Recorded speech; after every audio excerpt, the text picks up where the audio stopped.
Well, for many years, the left, particularly the shallow televised left, has attacked companies for their sexism. Especially in tech, they have told us about a pay gap. Women, they tell us, are paid less than men for no reason other than bigotry, sexism. Well, these attacks are the reason tech companies are in part so vocally left-wing. It's why James Damore at Google had to be fired immediately for expressing his opinions.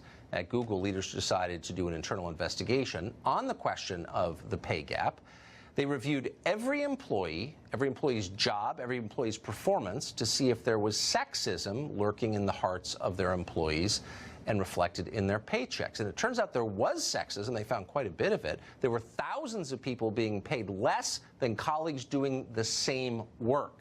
But in a twist, most of these employees were, in fact, men. Google and the New York Times were apparently shocked by this finding, but why would they be? It's exactly what you would expect. The press has spent years attacking one sex as naturally bigoted and demanding the other be hired more, paid more, prioritized more, and thanks to those calls, guess what they were? So maybe the best way to achieve fairness is to advocate for fairness, but that has never occurred to anyone in Washington. They're too dumb.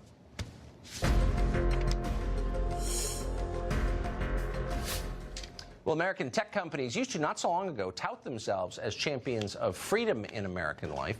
Now tech has replaced government as the leading vector of censorship. Google employees have been caught discussing how to manipulate search results to promote their views on immigration, among other things. Facebook has clamped down on conservative-friendly news stories. Almost every tech company increasingly is willing to use its censorship powers to shape what you see in order to benefit their political agenda. Raheem Kassam is the new global editor-in-chief of HumanEvents.com, and we're happy to have him come tonight. Raheem, thanks very much. Thank you. Do you think it's fair to say that the tech sector has replaced government as the main censorship threat that we face? Yeah, I mean, it's become absolutely abhorrent. And it's not just abhorrent because these are very successful corporate entities that are, putting their power up against not just the American people, by the way. You can probably hear from my accent. I'm not from here. They're doing it in the United Kingdom, doing it all across Europe, and indeed all around the world. But what's particularly egregious about it is that they are the benefactors not of the free market. They're the actual benefactors of government intervention on their behalves. You know, the Communications Decency Act in the United States allows the Googles and the Facebooks and the Twitters to be classed as non-publishers, which means they are just platforms and can get away with making editorial decisions. You know, I was banned last week from Facebook. That's an editorial decision they made, and I have, as an individual, no recourse against them, no legal recourse against them. They are protected within the within U.S. legislation against me as an individual. So they have a special deal from the U.S. Congress. Of course. They also have government contracts up one side and down the other. Absolutely, absolutely.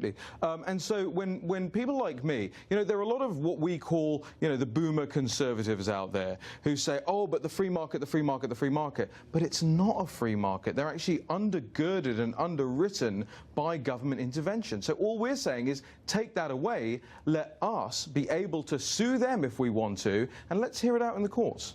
So what is the counter-argument, and why haven't Republicans, whose job it is to protect their own voters, I don't know if anyone's told them that, why haven't they moved to strip the tech companies of this artificial protection they enjoy? And even more so, it's not just about protecting their own voters, it's about protecting everyone, well, right? It's about protecting the First Amendment for everyone. And actually, you're starting to see in the United Kingdom, because you know we have this hard left loony Labour Party with Jeremy Corbyn in charge, even some of the hard left in the UK are now being kicked off Twitter, and they're starting to concern themselves with free speech all of a sudden. So it's about protecting everyone. And what I don't understand, I mean, somebody who's been very good on this, by the way, in particular, is Donald Trump Jr., right? Yes. And he almost, if you could describe it like this, rode to my rescue when I was banned from Facebook last week and made it a big international story.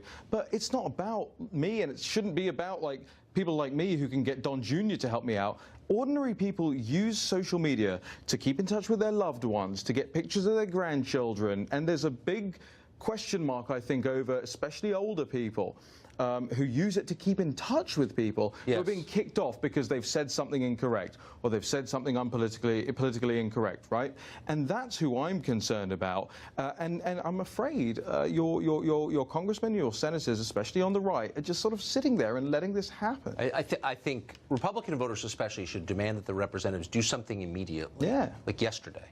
Yesterday, 5 years ago. No, I couldn't agree more. It's great to see you. Congratulations. I know you just took over Human Events. Thank you very much. Good for you. Democratic voters have a message for Hillary Clinton. Please, if there's any mercy and justice